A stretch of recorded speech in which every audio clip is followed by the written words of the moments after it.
Go yard. I got so much more.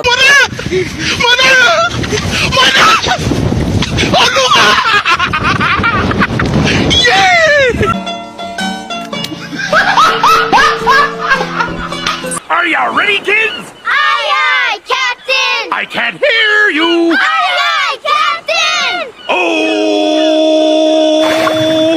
Fucking design on right now. Break it down, bring it back, make it clap. I got 3 old thoughts, new block, wear that thing. Bitches on my line, and you know.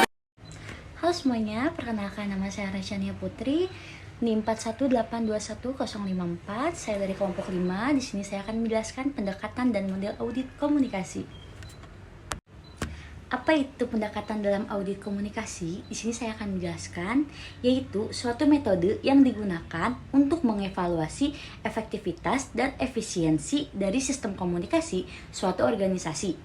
Dan pendekatan ini melibatkan pengumpulan data tentang berbagai aspek komunikasi, seperti jenis pesan yang dikirim, saluran komunikasi yang digunakan, dan penerimaan pesan.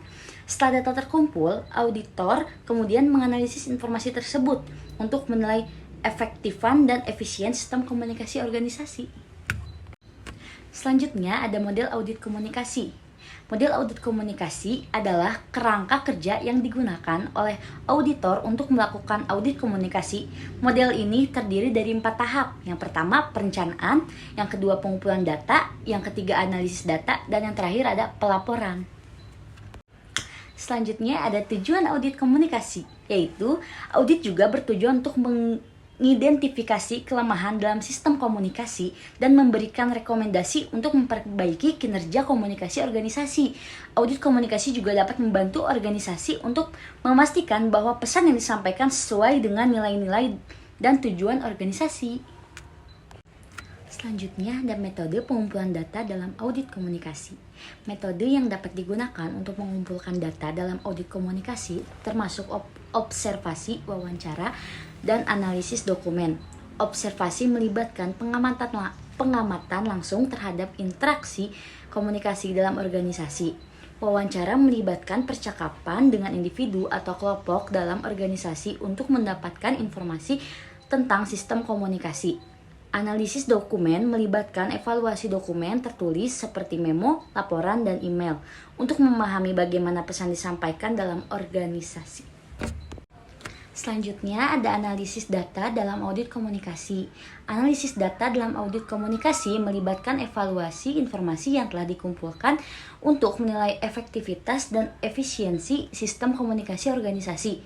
Ada beberapa teknik analisis data yang dapat digunakan seperti analisis isi, analisis jaringan sosial, dan analisis statistik. Analisis ini melibatkan evaluasi isi pesan untuk memahami topik, nada, dan gaya komunikasi. Selanjutnya ada pelaporan dalam audit komunikasi. Setelah analisis selesai dilakukan, auditor menyusun laporan audit yang berisi hasil evaluasi dan rekomendasi untuk memperbaiki sistem komunikasi organisasi. Laporan audit harus disajikan secara jelas dan mudah dipahami oleh manajemen organisasi.